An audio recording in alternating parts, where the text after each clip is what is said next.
decisions they can Howdy. take. Howdy. Ladies and gentlemen, if I could ask you to find a seat, we're going to get started. Thank you.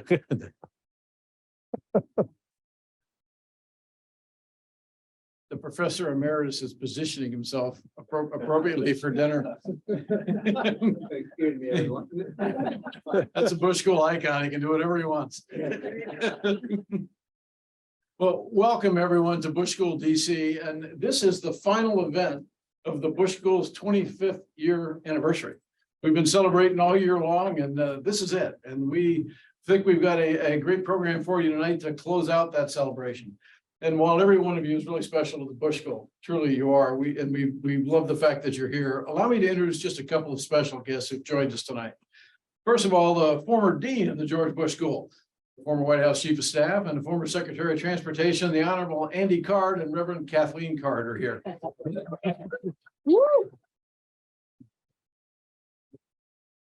The former Secretary of Housing and Urban Development in the Ford administration, the former U.S. Trade Representative under President George H.W. Bush, the former co-chair of the Council on Foreign Relations, appropriate to this evening, Ambassador Carla Hills is with us tonight. Thank you, ma'am.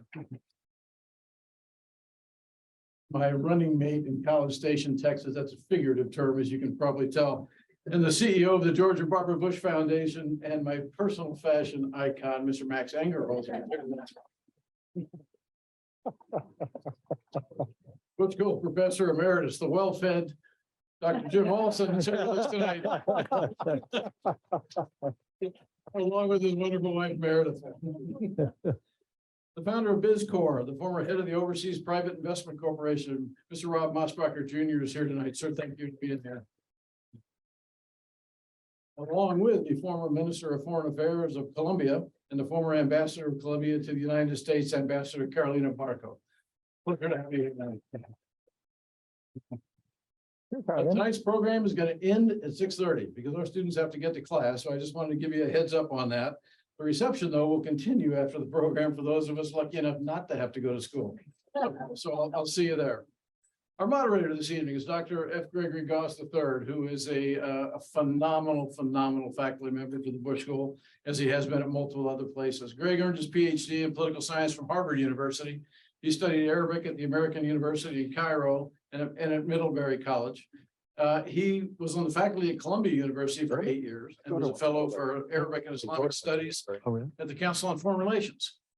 He was also a Fulbright Scholar at the American University in Kuwait. He spent 19 years on the faculty of the University of Vermont as Professor of Political Science and as the Department Head of Political Science there. He's been at the Bush School since 2014 and recently completed 2 4-year terms as our Department Head in International Affairs. And I'll tell you, he did a phenomenal job in a very difficult situation there. He now oversees academic operations here at Bush School DC. His research interests are in international politics in the Middle East, with a particular focus on Saudi Arabia and its place in the region and in the world. He's the author of 3 books and more scholarly papers, articles, and especially op-eds, and you can count. And if you don't already know him, I promise you, you're going to love him, just like I do. Greg, thank you for doing this duty for us tonight. And our distinguished guest tonight is not a stranger to any of you. In fact, he's an American presence. He is he's an incredibly accomplished, respected leader in American foreign policy. He's a trusted international negotiator. In fact, he won the 2013 Tipperary International Peace Award for his work as the U.S. envoy to the Northern Ireland peace process. He's a proven State Department policy leader. He was a principal policy advisor to Secretary of State Colin Powell. He's a former special assistant to President George H.W. Bush, someone he still has an affinity for and speaks very highly of, which is just one of the reasons we love him. He's a former senior director of the National Security Council staff. He also served with great distinction in the Department of Defense and as a legislative aide in the United States Senate. He's the author of 16 books, 14 on U.S. foreign policy, 1 on management, and 1 on American democracy. And the newest is available right now to you through Penguin Press. It's titled The 10 Habits of Good Citizens. It was published in January, and it's on the New York Times bestseller list. No big surprise there, Richard, but congratulations. Oh, by the way, he was a Rhodes Scholar. Why wouldn't he be? With a bachelor's degree from Oberlin College and a master's and PhD from Oxford University. He's now in his 20th year as the president of the Council on Foreign Relations, I don't know of a more respected voice in American foreign policy, and I suspect he has a couple of things we should pay attention to when he says them tonight. So, sir, thank you so much for being here. It's a privilege for us to have you. Greg, over to you. Thank you, Dean Welsh. Thanks. Thank you, everybody, for coming. We are going to be very strict on our time limits because one of those people who has to go to class at 6:30 is me, teaching. So we're going to talk about— How many minutes do they give you if you're late? I'm a full professor, so I get at least 15. We're going to talk about the foreign policy of George Herbert Walker Bush. And if that leads us into other topics, more contemporary, that would be fine. And we're going to try to save the last 15 minutes to get some questions from the floor. So Richard, let me just start right out. In the foreign policy literature, the Bush 41 administration is kind of held up as the gold standard for how to make foreign policy. Right? Is that because the structure was right, or is that because of the people? Obviously, it's both, but where's the balance? You've been in more than one administration. You've seen the process. Is it the people who make it work, or can you structure it in a way that even people who might not be great can do it well? Well, in principle, you could. First of all, it's great to be here. Because I knew I was coming here, got my Bush 41 socks on. Seriously, it's great to be here. I have worked for 4 presidents. I've been really lucky, but it never was better. Indeed, I'll never forget the day. It was Brent Scowcroft, Bob Gates, and I. We had a habit. Every Saturday, we would get together in Brent's small office. Brent, as always, was lying down because they called it the Scowcroft Award for good reason. He slept through half the administration. God bless him. And so Bob and I were in the chairs on the other side of the couch, and and Brent would always go every Saturday morning, what aren't we thinking of? What are we forgetting? And we were laughing about something, and Bob at one moment just turned to the two of us and he said, it's never going to get better than this. And he was right. And it gets to your question. Lots of reasons. One, it was an all-star team. I'm a Yankee fan, 27 Yankees and others. This is a serious team. When you think about it, from the president, Brent Scowcroft, Jim Baker, Dick Cheney, Colin Powell, and then also one, really talented people. Two, everybody knew each other. Carla was in the Ford administration. The idea that you had a lot of people who had worked together in previous administrations, particularly the Ford administration and the Reagan administrations, and not just at the top level, but at the sub-cabinet level. A lot of us knew each other and really made a difference. Also the old expression, the fish rots from the head. Well, fish also do well from the head. And the president set a tone, and there was very little leaking. And I think for 2 reasons. One is people were more or less in the same zip code, didn't always agree, but in the same zip code. But also there was a process, and people trusted the process. And Andy would know this. In my experience, when people feel they have their day in court and the process is fair and it works, they are much less prone to work. You don't always get your own way. Nobody, to continue the baseball metaphor, nobody bats 1,000 in government. Indeed, in baseball, you get into the Hall of Fame if you only strike out 2 out of 3 times. So in government, nobody bats 1,000. You don't always get your preference, but if you have your chance, and I think that really mattered. The other thing might be Brent Scowcroft. It's the hardest job in government because as the national security advisor, you got to wear 2 hats, and they often come into tension. You've got to be the dispenser of due process, the so-called honest broker. You got to make everybody feel the playing field is level. But the moment comes every day when the president turns to you and go, what do you think? And the question is, how do you balance those 2 roles? And if they get out of whack, and the most common one is your preferences get in the way of your dispensing process, the system breaks down. And people say, hey, I can't trust this person. I've got to do an end run. So this was it was an orderly administration, but the trust factor, I think, was as high as I've ever experienced. And that's the people. That's not the process. No, what matters, every administration, the first national security directive invariably is the organizational one. And it has a lifespan. It's like one of those radioactive things, the half-life. The half-life is very short. It doesn't matter. What matters is not whether formal meetings is held. It's whether the meetings are real meetings, who's in them, whether they're prepared, what the follow-up is. You can't make a National Security Council on paper, turn it into practice. You know, when I taught at the Kennedy School, an inferior institution you may have heard of. We- We used to teach. We are one of their aspirant peers. Okay. Yeah. One of the things we used to teach is that policy making was 10% design, 90% execution. And I think when it comes to what I've just been talking about, that's it. That's why what the paper diagramming doesn't matter too much.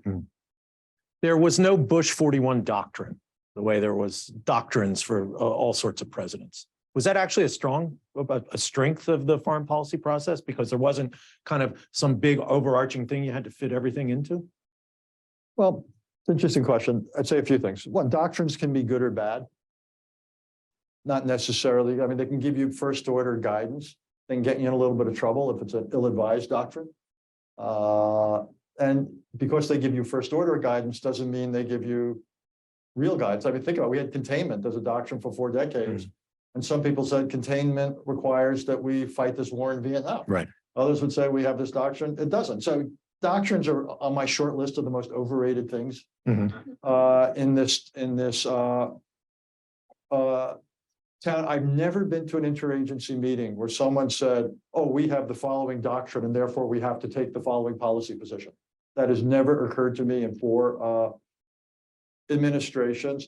I think also at this moment, it was hard to have a doctrine because this was arguably the greatest transitional moment in American foreign policy in the post-World War II era. You had essentially 4 decades of the Cold War, then there was this. And so I think that had a lot to do with it. I think this president wasn't big thinking that way. That wasn't his style. I can tell a story later if we have time. I'd say the other thing, so let me just push back slightly on myself. I actually think he had a bit of a doctrine. He just didn't articulate it. And the doctrine of the Bush 41 foreign policy is that what American foreign policy should be about is shaping the foreign policy of other countries. It's not about changing their internal nature. It's or transformation or anything like that. It was a very pragmatic.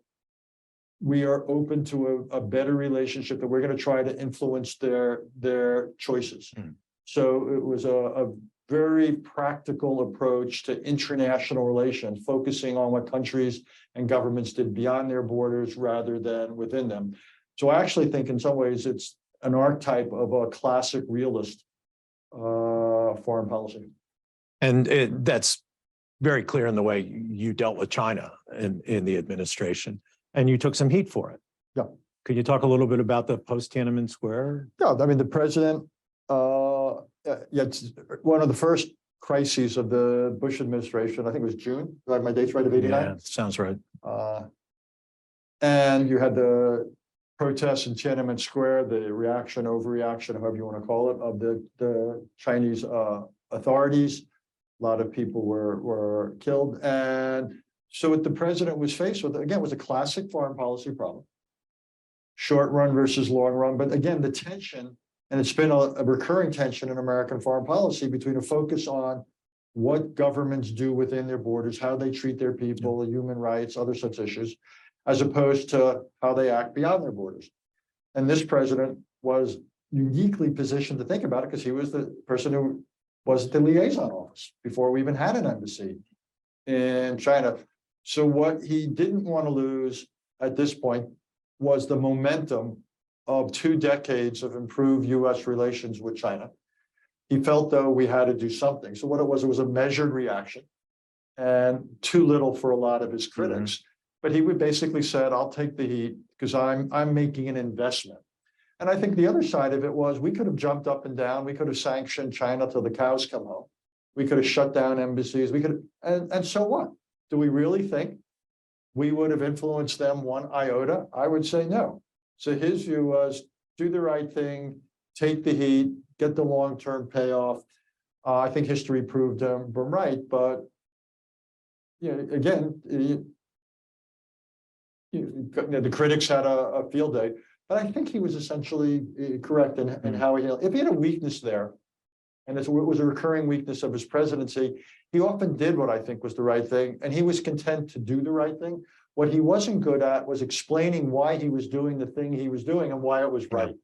And I actually think he would have been a more effective and successful president if he spent more time, not just doing this quote unquote the right thing, but explaining and educating more about why it was the right thing to do.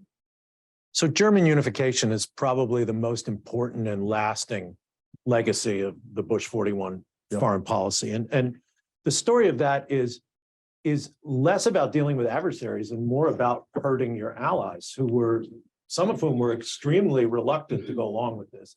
Just talk about the difference between how you deal with allies who might not want to go along with you versus how you deal with adversaries.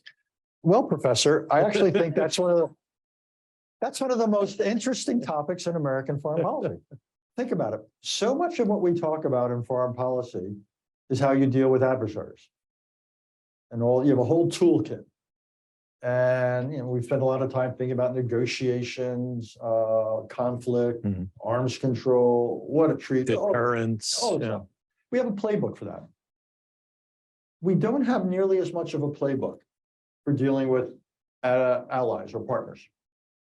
And I actually think one of the most under-researched, written about things in the field is just that. About how you deal with partners, because you never see eye to eye with partners. You're not going to sanction your partners. You're not going to attack your partners. So what do you do when you have a partner or a formal partner, an ally, when you're persuaded that that country is either not acting in its own self-interest, as you see it, or worse yet, not acting in the interest of the United States? What do you do? It turns out to be really, really tough because you have a very limited set of tools, and they often have powerful constituencies within the United States. This is not a theoretical question. Trust me, I just wrote a piece about what the United States ought to be doing with Ukraine. You should see my incoming. It is a classic, or so those of us who are, I was just a kid at the time, unlike Andy Card, but you had, I mean, like if you look at 1956, the Suez Crisis, one of the classic confrontations between the United States and three of its principal partners, Britain, France, and Israel. If you look at a lot of the struggles in Vietnam, and so it's friction with partners. In this case, it was Margaret Thatcher and several of the other Europeans who basically said, you had two sets of frictions really. One was the lack, and she was on actually both sides of it. One was with the whole German unification thing, very uneasy. About didn't we fight a war about that once? And she was, shall we say, unpersuaded that this was the right thing to do, certainly at the pace we were doing it. And then there were different. And she was willing to let you know that. She overcame her shyness on a regular basis. We all used to have, like, she used to, her handbag was basically a weapon. And one of the worst nights Bob Kimmett and I ever had was she was visiting and the meeting ended. It was a pretty contentious meeting. And then thunderstorms began. And the Secret Service wouldn't allow her to leave to go to the helicopter to Andrews. And the president had to go into another meeting, and he turned to Bob and me. He said, "You sit with Prime Minister Thatcher." And for the next hour, she just continued the meeting and just beat the hell out of both of us. One of those moments. But there were two differences with the Allies then. One was the one over Germany. The other was how to deal with Gorbachev. And on that one, she was on the side of, this guy's really different. So there she was often leaning forward. But on Germany, she was leaning backwards. And the idea of keeping the Allies together, really difficult there, really difficult during the Gulf War, which I expect we'll talk about. And that's where he got kidded about a lot. The telephone diplomacy helped. Investing in relationships mattered. I think sometimes people talk too much about relationships. At the end of the day, foreign leaders do what they do, not because they like you, but because they, out of how they perceive their own self-interest. But there was a degree of trust here and respect. So I actually think the investments 41 made in relationships with foreign leaders helped at times when there were the inevitable differences. Look, it also helped that we had the power we did. Yeah. We were first among unequals, if you will, coming out of the Cold War and that part. So at the end of the day, it was difficult for them. I mean, people were not doing then the kind of stuff you saw Macron do a couple days ago. Yeah. You weren't seeing that kind of stuff for lots of reasons. So we had structural advantages. But again, I think the way he went about diplomacy helped. Let me draw you out a little bit on that. And I know it wasn't your exact portfolio, but when you have someone as committed to her point of view as Margaret Thatcher, who had such a great relationship with American leaders, not just President Bush, but across the board, how do you bring her around on something as big as German unification? I mean, was it Helmut Kohl who helped out, or I mean? Or did you just kind of say, Margaret, this is what we're going to do, not you, but the president, this is what we're going to do. We hope you can eventually come along. And in the end, she didn't have much of a choice. Well, you give people a say. Yeah. You hear them out. You kept them in the loop. And you had the so-called 2+4 process. So you had the inner German conversation and the larger conversation. She had a voice in the larger. Mhm. You had look, the inequality in power between the United States and Britain then was incalculable. So if you're the Prime Minister of Britain, and every Prime Minister there has wrestled with this, when you disagree with the Americans, on one hand, British support is important for what we do. You saw it with Tony Blair and W at the time of the Iraq War. But the question is, and for British Prime Minister, often throwing in your lot with the United States is a way to magnify your impact. On the other hand, Margaret Thatcher was more comfortable going her own way, and she did it. If you remember the little war, the Malvinas, as you the Malvinas, as some would call it. And at other times, she disagreed with President Reagan when he sent U.S. troops into another part of that world that they thought was their prerogatives. Yeah. And so, but one good thing about relations with allies, it's almost like a fight within the family. You have relatives or people you have to love, even if you don't like them. And there's a little bit of that quality with allies. That at the end of the day, the things that make you allies tend to trump, no pun intended, the things that you're disagreeing. So let's talk about the Gulf War. In your book, very good book, Wars of Necessity, Wars of Choice. I reread the necessity part over the last couple of days. You said that when the administration was making policy during the crisis, this elongated, months-long crisis, it was addressing three audiences. It was addressing Saddam Hussein, it was addressing the coalition partners, and it was addressing the American public.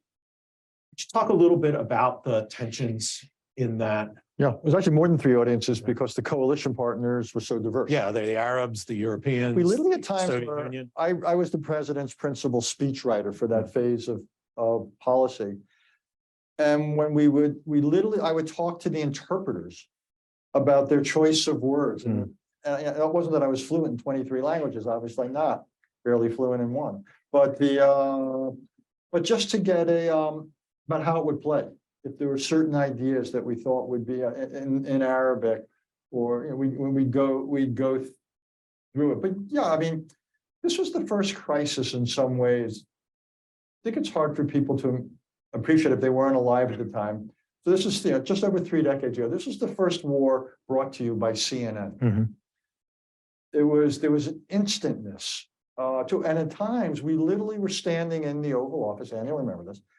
And we were watching television. Bernie Shaw, whoever was under the table, reporting from, the bombs were coming in to the hotel in Baghdad and so forth. But it also meant that for the first time, there weren't news cycles. In the old days, you'd wake up in the morning and the morning papers would be on your doorstep. At the end of the day, you'd have the afternoon papers. Then there'd be the nightly news, and then Ted Koppel, Nightline, would come on 11:30, whatever it was. And then you'd go to sleep, and then you'd wake up the next morning and you'd start over. This was the first war of a 24-hour news cycle. So it just sped things up, and you were constantly asking yourself how it would play in different places.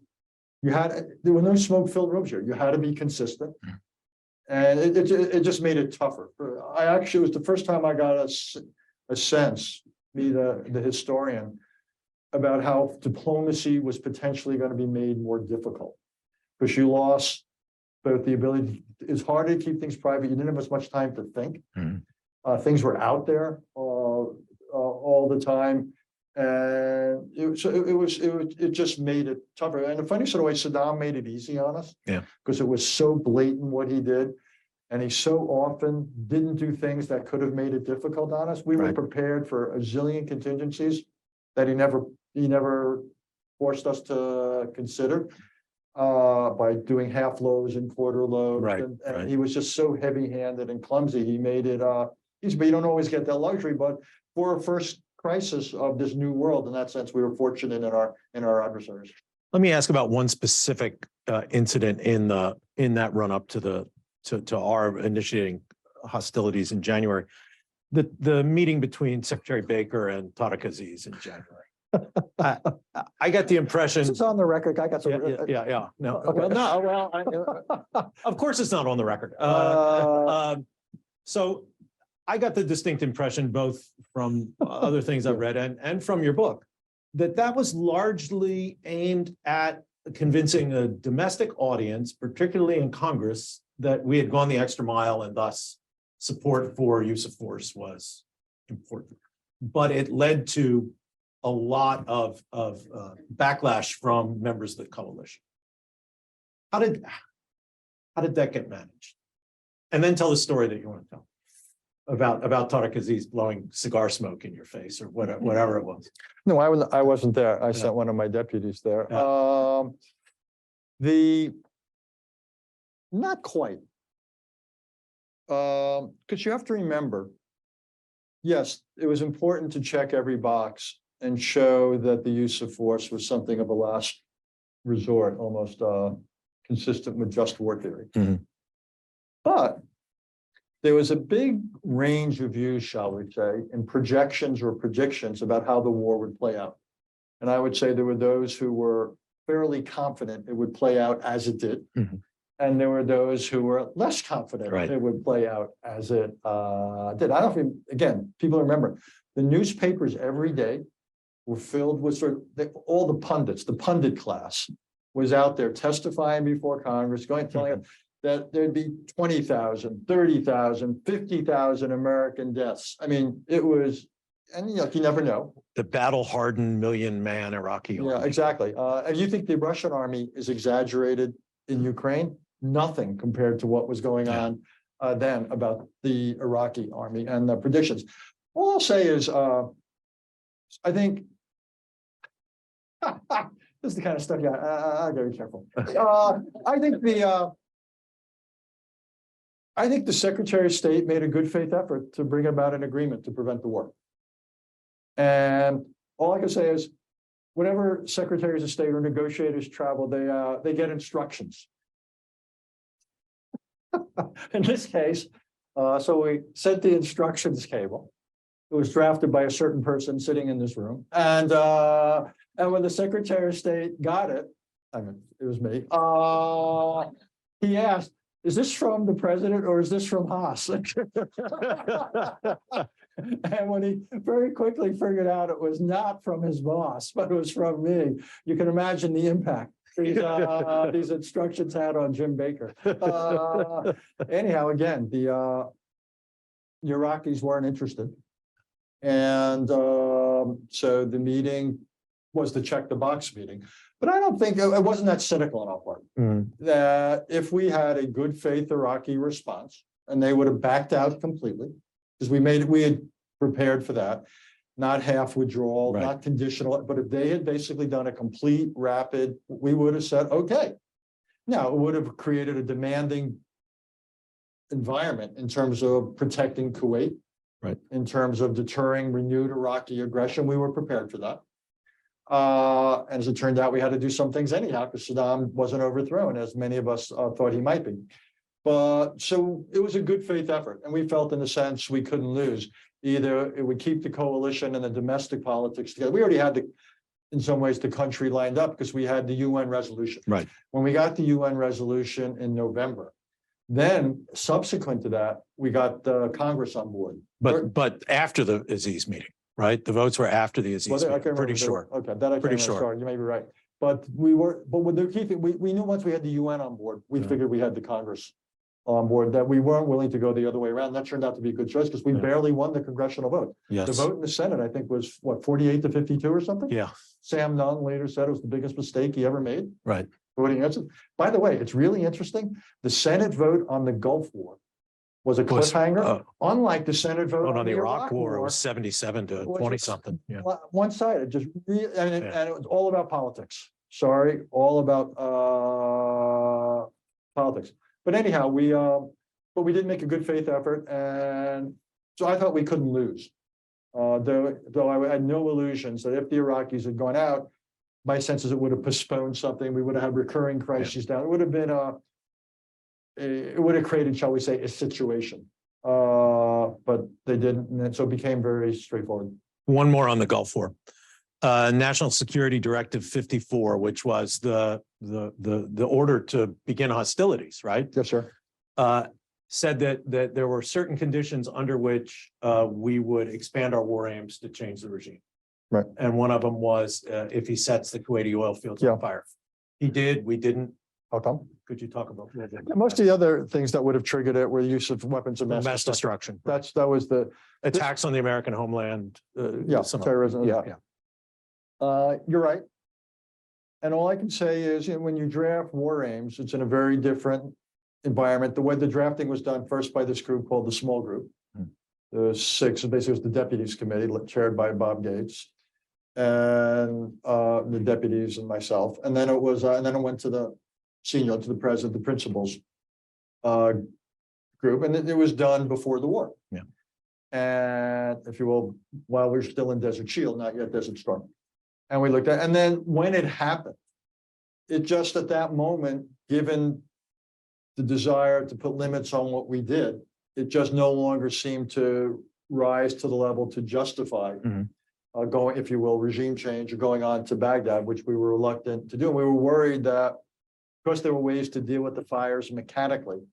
We weren't looking for an excuse, to say the least, to go to Baghdad, and we didn't want to make it look like it did. If, however, he had used weapons of mass destruction, yes, we would have. So, yeah.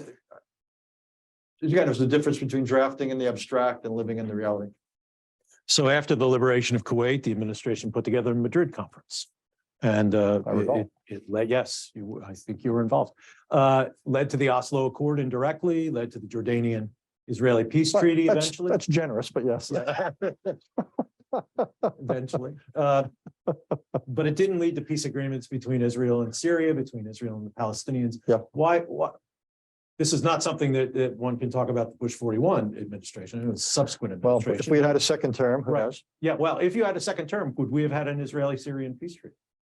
Look, the answer is, I think yes, but. I think quite possibly. Yeah. Brent, when the president lost the election, we lost, Brent was, I think, as disappointed as anything about not being able to tackle the Middle East in the second term. He and I had a very close relationship with Yitzhak Rabin. Yeah. We thought we had a sensational partner, which we did. Right. President was very interested in this. We had differences at times of the tactics of our approach, but President thought, and we thought that if he had a second term with the momentum coming out of winning an election, re-election, and all the other things, we thought there was a decent shot. We had invested in the relationship with Assad in Syria. Syria had joined the Gulf War coalition. Right. People forget that. Senate division. Yeah, no illusions about how difficult it was. I've written books about ripeness and what it takes and how hard it is. So I can't say here what would have happened, but I'm pretty confident we would have taken a serious shot at the Syrian and then at the Palestinian issue too. I can't tell you how it would have evolved, but my guess is, because that was a moment, if you thought about international relations then, and you look, say, at the Clinton years, one of the things that characterizes the Clinton years, the 8 years of his foreign policy, and I actually have heard people bemoan it who worked for him, is that there were no big crises. Yeah. It was not a moment of great international challenges because things were, Soviet Union was gone, Russia was on its back, China was still focusing on internal development and so forth. So it actually was a moment for what you might call discretionary foreign policy. Right. So much so that Michael Mandelbaum, who used to teach a few blocks from here at SAIS, wrote a famous article in Foreign Affairs that infuriated the Clinton Yes. administration called Foreign Policy is Social Work. Yeah. And looked at all the places we were going into Hades, Yeah. Somalias and so forth. And so I think there was opportunity for discretionary foreign policy, and this would have totally fit Right. into discretionary foreign policy. Yeah, I think it would have been a big priority in a second term. So President Bush was famously prudent, as Dana Carvey would remind everybody when he did the imitation. But he was not afraid to use force. He used it in Yeah. Panama, Gulf War. He sent military force into Somalia. Right. At the very But end. for of this limited term. purposes. Very okay. Yeah. So talk to me about his notions of the use of force Yeah, and we also sent force not just into the Gulf War, but we sent it into northern Iraq. into northern Iraq after. So I think he was very comfortable with using military force, in part maybe because of his own experience as a soldier. Mhm. But he was also uncomfortable with using it in messy situations. So we didn't get involved in the south of Iraq, and when we went into Somalia, it was for very limited Mhm. purpose, only expanded. Right. It only became enforced nation building under the subsequent Clinton administration. Didn't go so well. Not so hot. President held off using force in the former Yugoslavia, Right. which was probably the most controversial act of omission, Mhm. maybe, along with not going to Baghdad in his, though that looks pretty good in retrospect, not Yeah. going to Baghdad. And it was interesting, he was very worried about the messiness of it, and he had two advisors who had both served in Yugoslavia. One was Brent Scowcroft, Mhm. the other was Larry Eagleberger, Mhm. Deputy Secretary of State, and at the end, the Secretary of State. And both of them were, because they knew Yugoslavia so well, were counselors of caution Mhm. and restraint, saying you do not want to get in the middle of this. So the president was comfortable in using force. It was when, I remember Colin Powell, the same sort of thing. Not just the Powell doctrine, but I remember when we had debates, when things were getting messy in Iraq. And Colin said, I don't want to put US soldiers in a situation where we don't know where the lines are. You don't know who's friend or foe. That's not what we're best at. It's not what you put uniformed soldiers in. And the president shared that. He was comfortable with clarity in a military sense, very uncomfortable with using military force in these uncertain, messy internal situations. And I think he was pretty consistent with that. So we had one question from an audience member that was sent in before, and it was about Congress and the use of force. And the questioner was very complimentary about President Bush going to Congress and all. And in the book, you made it clear that in the Gulf War, the president would have used force even if he had lost the congressional vote. You agree with that? So Yeah. how's your own thinking about the role of Congress in the most important decision in foreign policy that you can make, the use of force, been affected by your experience in the Gulf War, in the Iraq War? Yeah, to me, it's an uncomfortable issue. You hear, I've just written this book, The Bill of Obligations. It's about citizenship. So I believe in the Constitution, and Constitution has certain things in it, and one of the few powers reserved for Congress, for the Senate, in the foreign policy realm is the ability, Congress declares wars. Yeah. It's an explicit, but turns out presidents have used force hundreds of times, and Congress has declared war a handful of times. Right. So, and there's some reasons for it. And when you have to make massive decisions in a second, for example, the response to nuclear use, but Right. that's not what we're talking about. On the other hand, having served as a staffer there and having worked with it, I would say my respect at times for congressional involvement in decisions of the use of force is finite. Mm. So I'm a bit torn on this. I'll be honest with you. My own view is I guess I lean in the direction of presidential initiative, and Congress can always rein it in. You can cut off funding. You've got various things under war powers Right. type things. So Congress has tools. Most often it's unwilling to take the responsibility to use them. So I like the idea that one of the most famous scholars, I think it was Edwin Corwin, who taught constitutional law at Columbia, if I have it right, for years. his argument was when it came to the Constitution, the initiative, when it came to the use of force to war, the Constitution favors the executive. Mhm. And practice reinforced that. So I think that's probably inevitable. You can't have 535 people debating all the time what to do, but I think if presidents get it wrong, Congress could have ended Vietnam years before. Right. Congress didn't have to go ahead and greenlight the Iraq war. Congress could have weighed in on the expansion of the Afghan war. Congress could have precluded our going north of the 38th parallel in Korea Mhm. after the successful landing in Incheon and the liberation of the South. So Congress has had tons of opportunities. It's essentially decided not to act. Right. So that, again, it seems to me to explain why so much of the initiative lies with the executive. What I also though do wish Congress would do more, and it's gotten so politicized, it's often not happening more, is they use the hearing power. Right. I mean, I'm old enough to remember when I first went to work on the Hill, it was 74. The chairman of the Senate Foreign Relations Committee at the time was a guy named Fulbright. And he was senator from Arkansas. And the hearings he did on Vietnam were a classroom for the country. And the first time some people say was Walter Cronkite when he Right. got uncomfortable with the war. It may have also been J. William Fulbright. And so hearings, it's in some ways it's not, you don't find hearings in the Constitution. It's the ability of Congress to put a spotlight and ask questions, bring experts from the government and ask them tough questions, bring experts from the outside. Right. I wish there were more of that. I actually think that that's a power, and too often Congress hasn't availed itself of its own ability to do that. Lugar and Biden ran pretty good hearings before the Iraq war. 100%. Yeah, and there are exceptions, and I think Yeah. it used to be a bit better than it is now, shall I say. So we have about 15 more minutes, and I'd love to open this up for questions from the floor. Not all at once now. I've got a couple more. Nobody. Yes, right there. You talked about China. After Tiananmen Square. How do you assess China today? And specifically, what should U.S. businesses be doing with respect to China?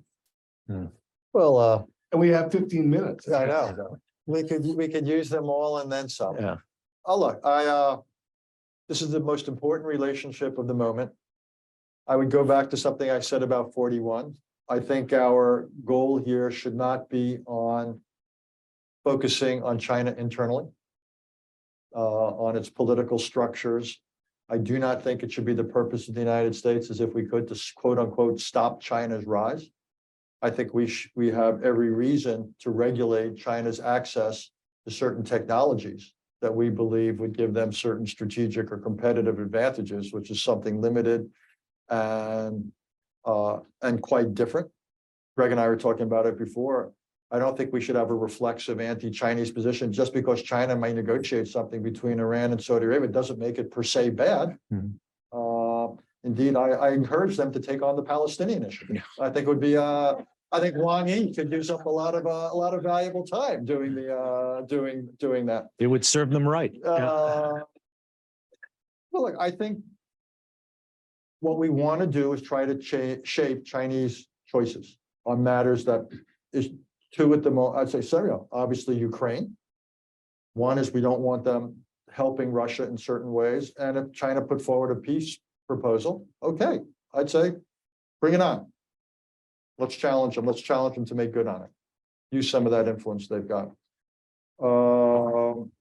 Obviously, on Taiwan, the brilliance of the Kissinger-Nixon, conversations 50 years ago was to finesse, if so could use a Middle Eastern term, the final status. Mhm. And the real question was, you guys have got to work it out. You just can't impose it on Taiwan. That has served us pretty well for 50 years. That ought to be our policy still, to dissuade China from acting coercively. And we have to let them know what the consequences would be militarily, diplomatically, economically. So they say, as much as we want to do this, we're not going to do it. We can't change their ambitions. We can't change their goals.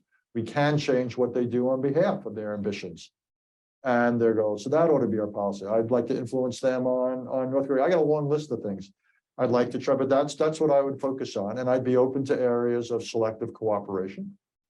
I would do a lot more in private.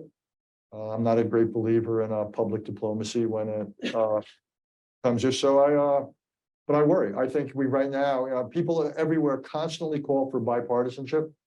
I think bipartisanship is on my short list. Another thing that's overrated. Where do we have bipartisanship in this country? Well, one is both parties hate trade. Yeah. Not so good. There's a competition as to who can be tougher and more anti-Chinese. Mhm. Not a dime's worth of difference between the Trump and Biden policy on China. I don't take that necessarily as a good thing. The Trump administration signed basically the get out of Afghanistan no matter what agreement. The Biden administration implemented it. Wasn't wild about that. So, bipartisanship ain't necessary. Just because there's bipartisan support for a relentlessly anti-China policy, I don't think that's necessarily a good thing for the United States. That, by the way, what I just said puts me in a Distinct minority and You have- yeah. in, as they say, this town. But you agree with that. Hey, thank you for coming. I was wondering if you had a personal story about President Bush 41 that sort of encapsulate him as a leader that you'd like to share with our guests and students. 5 minutes too early on that, but that's okay. That was going to We'll be come the back wrap to that. up. We'll Yeah, come yeah, back. I'll think about it. Right. We'll come back to that. yeah. Well, that's going to be the wrap up question. You've impressed everybody, Richard. Carolina. Madam Ambassador. So I'll bring Latin America, which has not been. Bueno, estoy listo.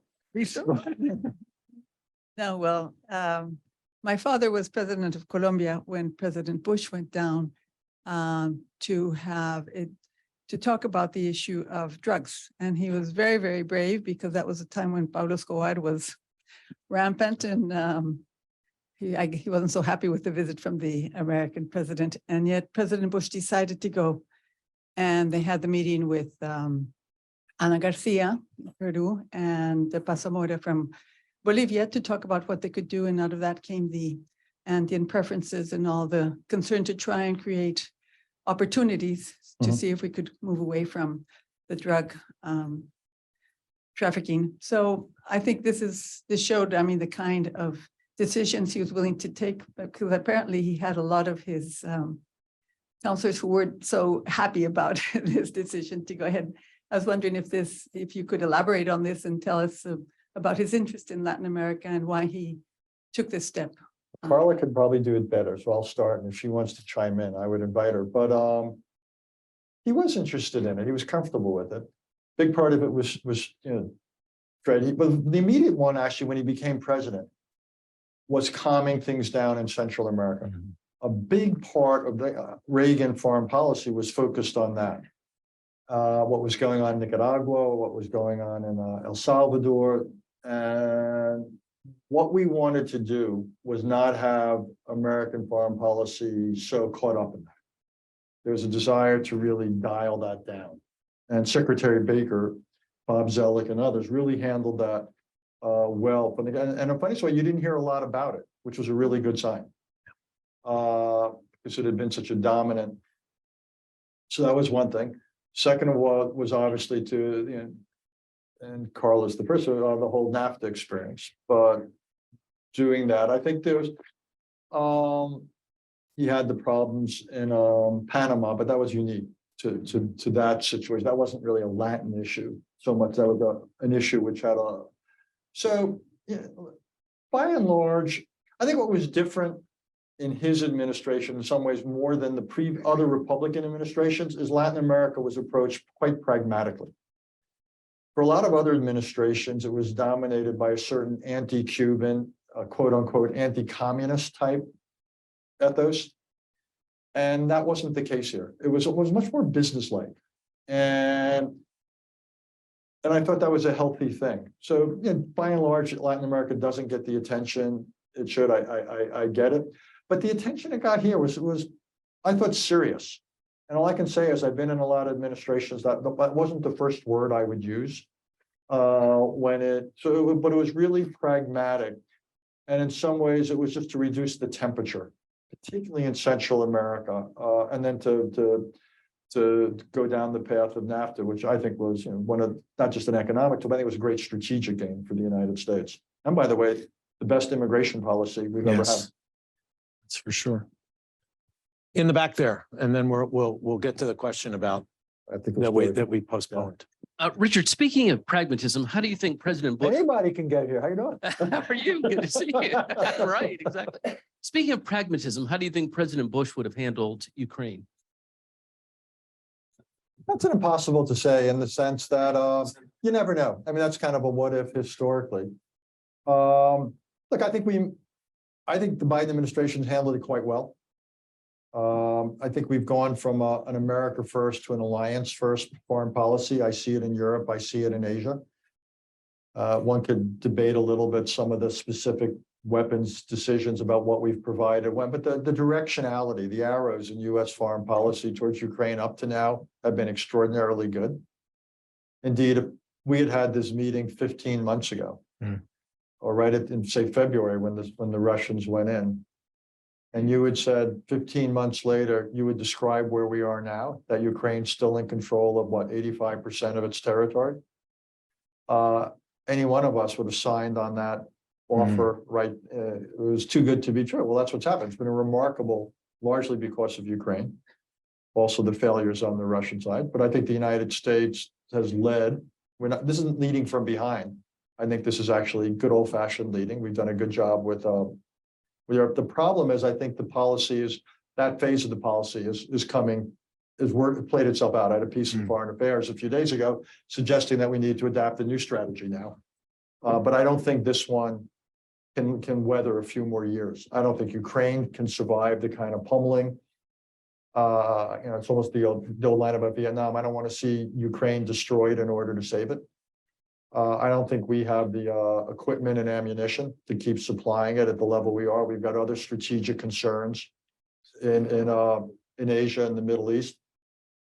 I worry a little bit about the politics. So I do want to introduce a diplomatic dimension.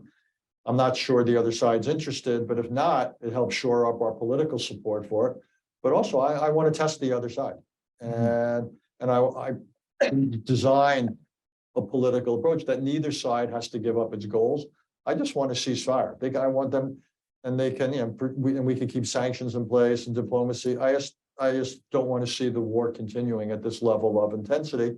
We've had other wars come to an end without peace. Korean Peninsula, Cyprus, non-belligerency is a pretty good second best sometimes. So I'd be open to something like that. And I'm getting, I'm willing to give Ukraine help, see if I'm wrong, that they can militarily win. I don't think so. Let's test it. But if and when I'm right, and they can't win a military victory, then I think we need a plan B. I don't think 3 or 4 or 5 more years of fighting at this level of intensity is a viable strategy.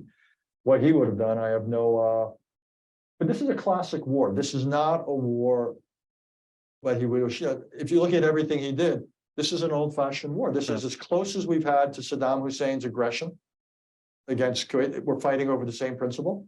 Territory are not to be acquired by force. Aggressors are not to be rewarded or get away with it. It's a war between countries, not within them. It's about allies. So my guess is 41, it's easy to say, but I think he would have been 100% comfortable with a robust defense. Okay, because it was consistent with everything he stood for and did. How about a personal story about the president that might lead into helping our students understand how they can do well in public service?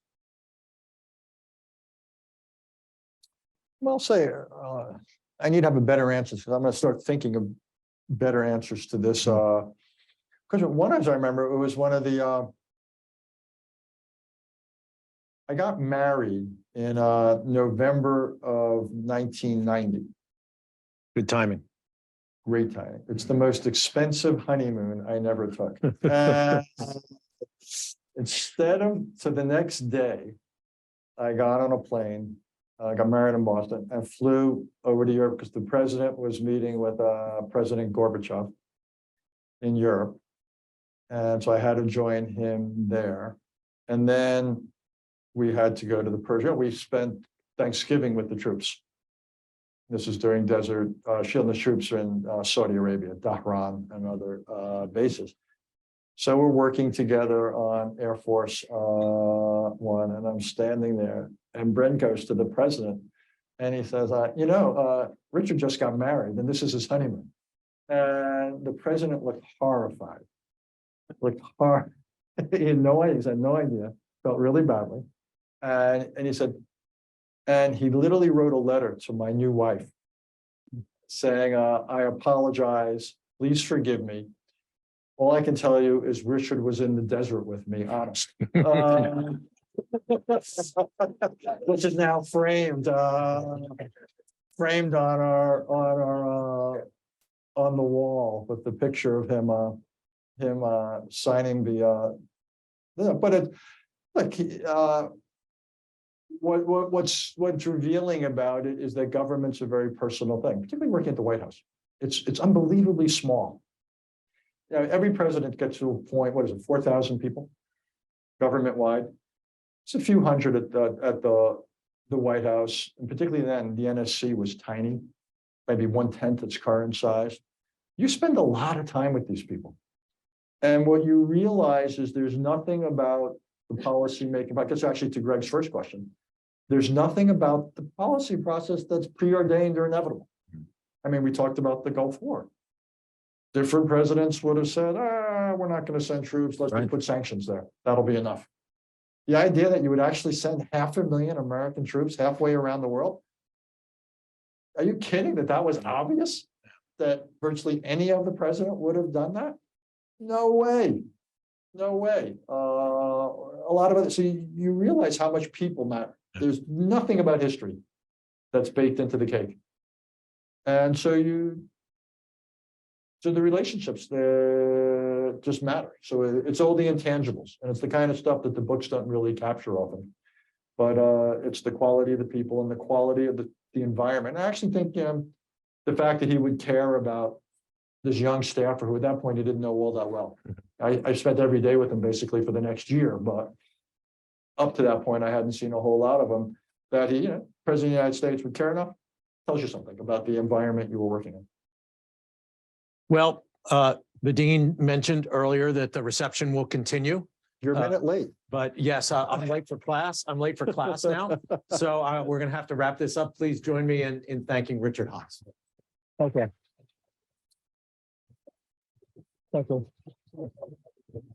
Thank you, sir.